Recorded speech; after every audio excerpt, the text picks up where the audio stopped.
Day 12. Continued.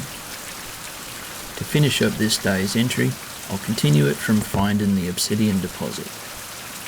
It was tiring waiting for the rain to stop, mostly because the sound of the rain soothed my brain. I tried to make a bed, but there weren't enough materials in the immediate vicinity of the deposit. With not knowing how long it would rain, I couldn't expect to stay under the shelter of the old mine for an extended time. There were a couple old structures though, built under a land bridge. They themselves didn't provide much shelter, but if I could get high enough on one of them, maybe the land bridge would offer some shelter. It seemed to work, but I was still tired. The rain eventually let up, though the clouds remained, but I made a beeline for the beach I had spotted between the rocks. There appeared to be plenty of palm leaves I could use to make a bed, so I did.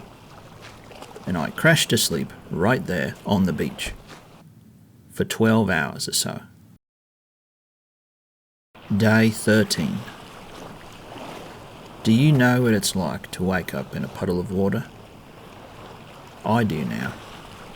It had started raining while I slept, and now I was thoroughly soaked and in danger of hypothermia if I didn't get dry singing. I wolfed down a couple mollusks I had found the other night and picked up 2 more I spied near me, right as it began to rain again. I hope this wasn't monsoon season. I made my way back to the structures under the land bridge and built a small fire to warm up and dry out.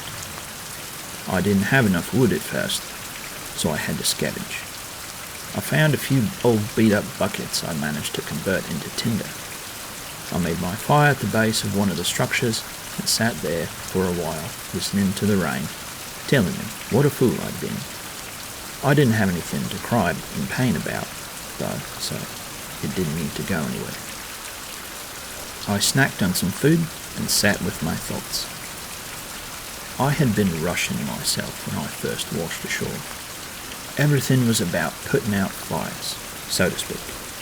Where to find food, where to find water, where to find materials for a shelter, how to stay alive. I'd been so hell-bent on getting back to civilization. I wasn't even supposed to be here today. The reality show I usually produce was supposed to take place at a pre-selected location where there was backup, people to be on hand at a moment's notice if something went wrong. I largely live authentically when I film, and there is real danger, but nothing like this where I'm actually fighting for my life with no plan B. Not having anyone to talk to has started to get to me, if I'm being honest. That's part of why I started this journal. 1, to have a record of my time here. 2, to maybe turn my experiences into a new season for the show. And 3, to try to keep myself out of my head. I haven't wanted to admit it, so I've distracted myself with other things, but I am beginning to feel lonely and alone in the world. I imagine there are people looking for me, and I've thought of making signal fires, but with the amount of rain this place gets, I'd be wasting resources getting them going again, and I haven't seen anyone on the horizon. I have to face that this may be my home for a while, so I need to make the best of it. Plan for the worst, yet still hope for the best.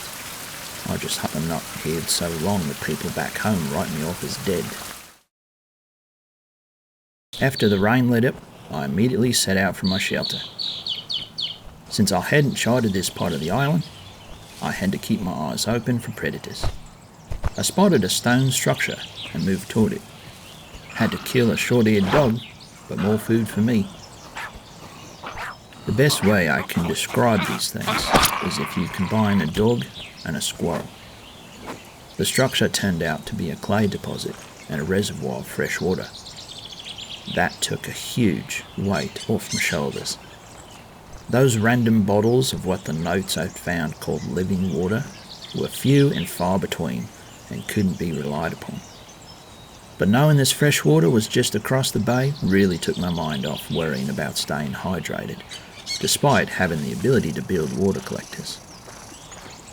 I noticed the giant tree I'd spotted the other morning appeared closer, and had I any rope, I would have run right over to it and charted the land around it. But alas, 'twas not so. I continued on to my shelter, narrowly avoiding a jackal, and soon found myself in familiar territory. I lit the fire when I got back to my shelter and cooked up some meat I'd pulled off one of the jackals I had managed to defend myself from, and fried up the eggs I had collected several days ago. I set the obsidian stone on one of the stone tables and sat there considering what to do with it. It was the only one I had until I could make a stone pickaxe to get more. I could make a regular axe head, arrowheads, though I didn't have a bow yet. Maybe fix the saw I found days ago. I'd have to sleep on it. Day 14. I made it my mission this day to go back into the jungle and gather the liana I would need to make rope.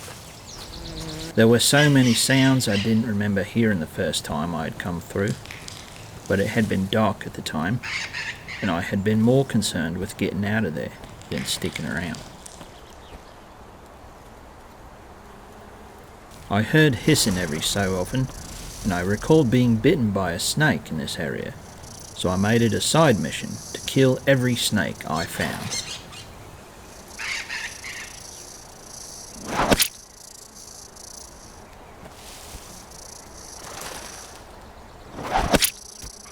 I found additional plants, a breadfruit tree, which I'd never heard of, and cattails, which I'd only ever seen grow along banks of streams and rivers, eucalyptus and tobacco.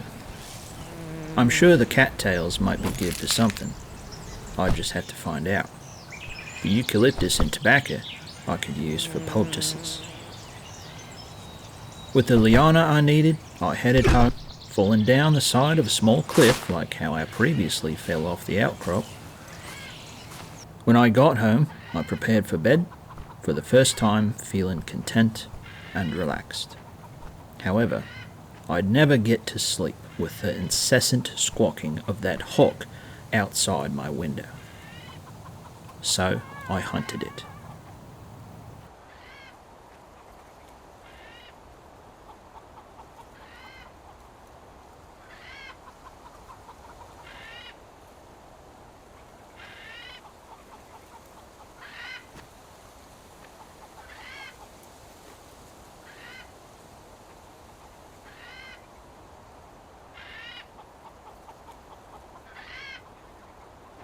I stood just outside my door and waited for it to notice me and take a dive.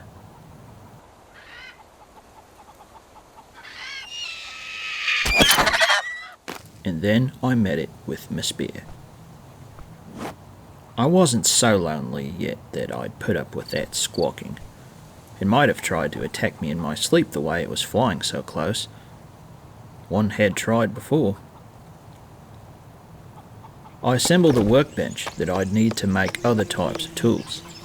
I really wanted to make a bow at some point. I'd always had an affinity for archery, and it was the quintessential ranged survival weapon. While my spears have served me well, and have their uses, a bow could be a godsend. For starters, I could loop it around my torso like a sash, thus freeing up both hands to use for whatever task. I needed a special bench though, so I ended my day by cutting down a tree for the log I would need to help build the bench. It started raining again as I finished chopping the tree. I slowly worked my way back up to the shelter with the log on my shoulders.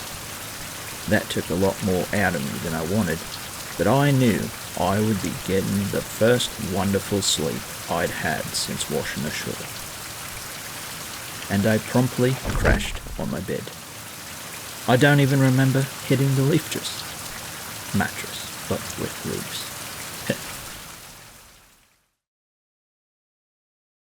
Day 15. Fog covered the island, but that didn't stop me from continuing to work on my bench. I took a break to make the stone spears I still needed, and also carved some bones I had found into a blade that I could later use to make a knife. I noticed some more food was going bad, so I ate it up. I finished the basic carpentry bench, but it needed a little bit more before I could make a bow on it. Copper ingots, specifically. Guess it was time to turn my attention fully to the mountains. I hadn't forgotten the telescope and notes telling me to get to the top of the mountain, but maybe I'd find copper there too.